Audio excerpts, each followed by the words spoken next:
Olá, Mônica. Eu sou Linda Brasil, né? Estou deputada estadual lá em Sergipe. Fui a primeira vereadora trans eleita em 2020.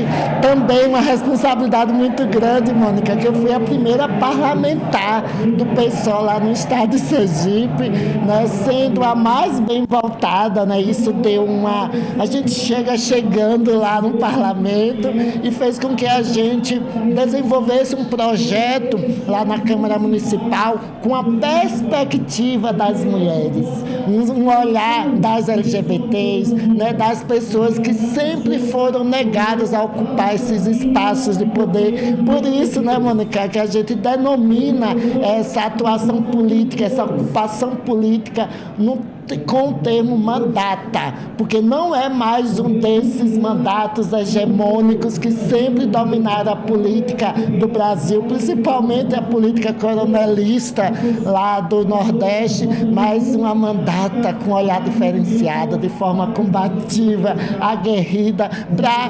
transformar, né, a política e, na minha concepção e do nosso projeto, fazer um modelo, né, para que outras pessoas, outras mulheres negras, mulheres trans, travestis, meninas da periferia possam se inspirar. Olha, a gente tem 3 âmbitos parlamentares, né, o municipal, o estadual e o nacional, e vocês duas fazem parte de assembleias legislativas, né?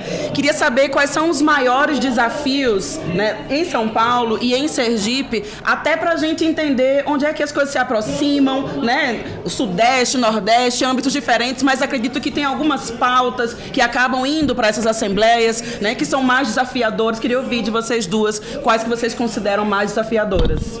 São muitas, eu acho que no momento do Brasil, e o Estado ele é responsável pela saúde mediana, pela educação pública, boa parte da educação pública. O Estado ele é responsável por estradas e rodovias. O Estado pratica boa parte dos benefícios fiscais e agora vai partir para a guerra fiscal no país inteiro. O Estado tem muita responsabilidade com o povo no território. Eu acho que isso a gente deve ter muita luta em comum. A defesa das LGBTs, num país ainda muito conservador, da negritude, a pauta antirracista, as comunidades tradicionais, a defesa ambiental, que é devastadora no país inteiro, no Sudeste e no Nordeste. E o pessoal, eu estava ouvindo a Linda falar, e o pessoal, a gente sabe que é um partido de muitas cores, é um partido de muita diversidade, mas a nossa diversidade de sotaques, a nossa diversidade de expressão, a forma como a gente tenta acessar a política e acessibilizar a política, trazendo as pessoas para o debate junto com a gente. A gente fala para ser ouvido, mas também para escutar.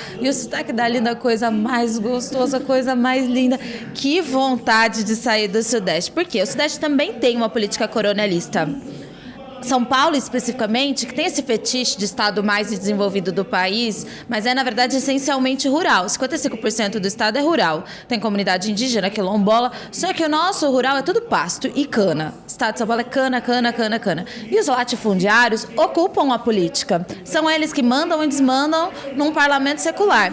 Linda me falava, antes da gente vir aqui, que só ela fala, só a oposição fala. Tem uns 4 deputados que falam. Assembleia Legislativa é a mesma coisa. Você não vê cara de latifundiário, você não vê cara de fazendeiro. Eles não vão votar, eles não produzem política para o povo. Eles ficam ali pela manutenção da manutenção da manutenção do poder. Eu imagino que isso também é uma luta muito igual para tornar o poder legislativo, de fato, responsável com a vida do povo. Traduzir na política a necessidade material das pessoas.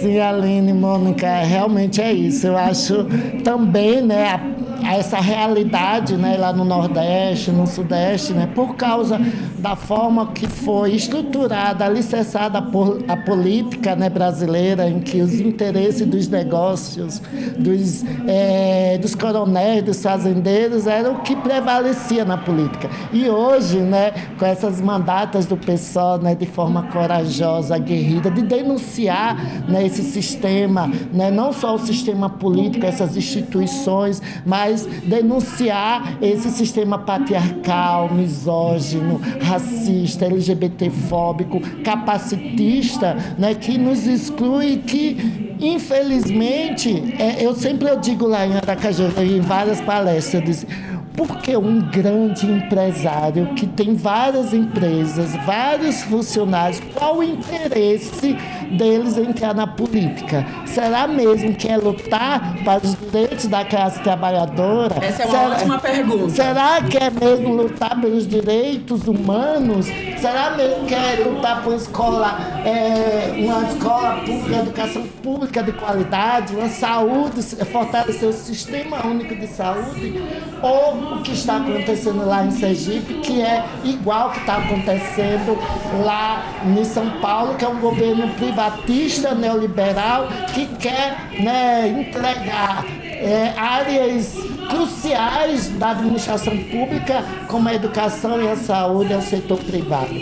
Mas nós, do pessoal, a gente tem também outras coisas que nos unem, que é essa mulher aqui, eu acho que a Mônica também assinou a Agenda Marielle Franco, que é uma agenda também nacional, em que as nossas pautas, elas, mesmo em realidades locais, de cada estado, a gente consegue se conectar. Eu mesma escuto às vezes a Mônica, outros parlamentares, e a fala dela me inspira também a ter uma atuação lá. E o legado de Marielle, a Agenda Marielle Franco, a gente tenta, eu já mesma, esse ano lá na Alesa, eu já aprovei, Mônica, um projeto que é da Agenda Marielle Franco, que é a construção de um dossiê da mulher sergipana, que é referência do primeiro projeto que Marielle, um dos primeiros que Marielle aprovou como vereadora, que é o dossiê da mulher carioca.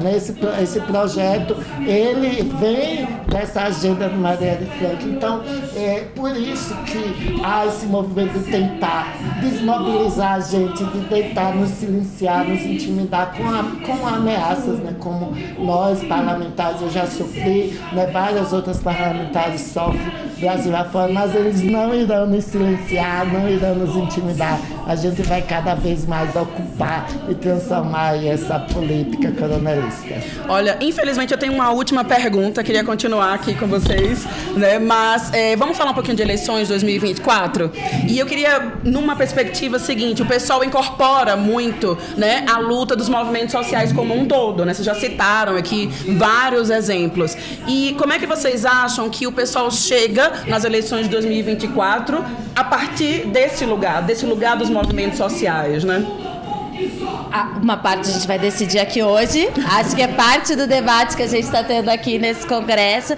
Mas eu acho que a torcida de geral, que o pessoal continue a ser abrigo das minorias. A gente construiu um partido que apostou em negros e negras e em mulheres antes da justiça eleitoral mandar, antes de ter cota instituída pela justiça eleitoral. A gente é um partido das mulheres trans e travestis e elas se sentem pertencentes, abrigadas, enquanto boa parte da esquerda no passado dizia que isso era demais para a sociedade brasileira, que não tinha espaço. A gente é o partido dos indígenas, do movimento sem teto, do movimento sem terra. Nós somos o partido que abriga uma diversidade imensa daqueles que outrora não tinham espaço na política eleitoral, na política institucional, porque a gente sabe que os movimentos sociais estão produzindo política o tempo todo. Sim. Mas não tinha espaço. Então, acho que é o desejo de todo mundo que isso se multiplique, que o pessoal continue ampliando nesse sentido de ser a voz, a tribuna do povo, a tribuna dos de baixo.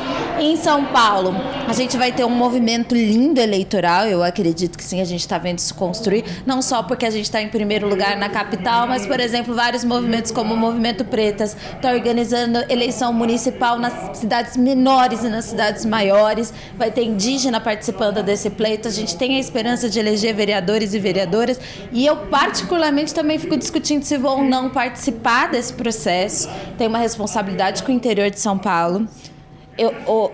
O estado todo, acho que todo estado tem um pouco disso. Você tem um bolsão progressista na capital, porque e não é o seu estado, tem a influência da imigração, tem a liberdade da superpopulação e etc. Mas quando nos rincões, no profundo do estado, você tem um conservadorismo muito grande. E eu sou de uma dessas cidades. E aí eu sinto o chamado da responsabilidade também de voltar a construir no meu território, de voltar a construir política municipal. E é isso, Mônica, como você disse. Antes de eu entrar na universidade, Aline, eu gosto de contar isso, porque essa discussão que está acontecendo aqui no Congresso hoje é tão importante, mesmo com divergências de avaliação política, seja internacional, nacional, mesmo sobre as eleições do próximo ano, mas é importante que haja esse diálogo, esse debate, né? Para que a gente não possa se tornar um partido de um dono de um partido, né, que impõe as decisões de cima para baixo. A gente é um partido, e foi por causa disso que me fez acreditar, me filiar, porque eu tinha ojeriza. Eu dizia, Deus me livre ser candidata, me filiar, mas foi conhecendo principalmente a militância das mulheres do PSOL, principalmente das mulheres negras, LGBTs, né, de parlamentares, né, nacionais, que me impulsionaram, que me estimularam a me colocar, a me filiar, não numa perspectiva de me candidatar, e quando me convidaram, eu disse, meu Deus, que desafio, né? Mas depois que a gente percebe que o PSOL é um partido hoje no Brasil que pode fazer a diferença, principalmente nesse momento de reconstrução, né, desse pós-6 anos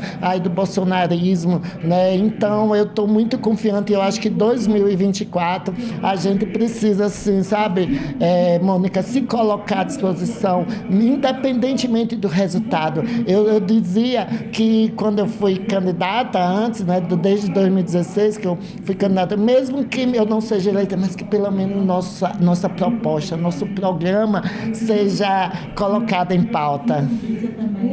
Um pouco. Isso é uma preciosidade do PSOL. Isso é um patrimônio do PSOL. A gente faz política o tempo todo, nas ruas, nas redes e no parlamento, mas a gente disputa a eleição para vencer, claro. A gente está cada vez mais próximo, pronto, com possibilidades, mas a gente disputa sobretudo para desfilar as nossas ideias. Eleição para a gente é uma tarefa pedagógica, porque quando as pessoas estão com os ouvidos abertos para discutir política, estão recebendo política pela televisão, pelo rádio, estão se informando, então a gente vai para o processo eleitoral muito cientes que esse é um momento muito importante para disputar mentes e corações, que a gente fica falando. Então, eleição para o PSOL é uma disputa programática. Eleição para o PSOL é uma disputa pedagógica, e todos nós vamos para essa jornada com esse espírito.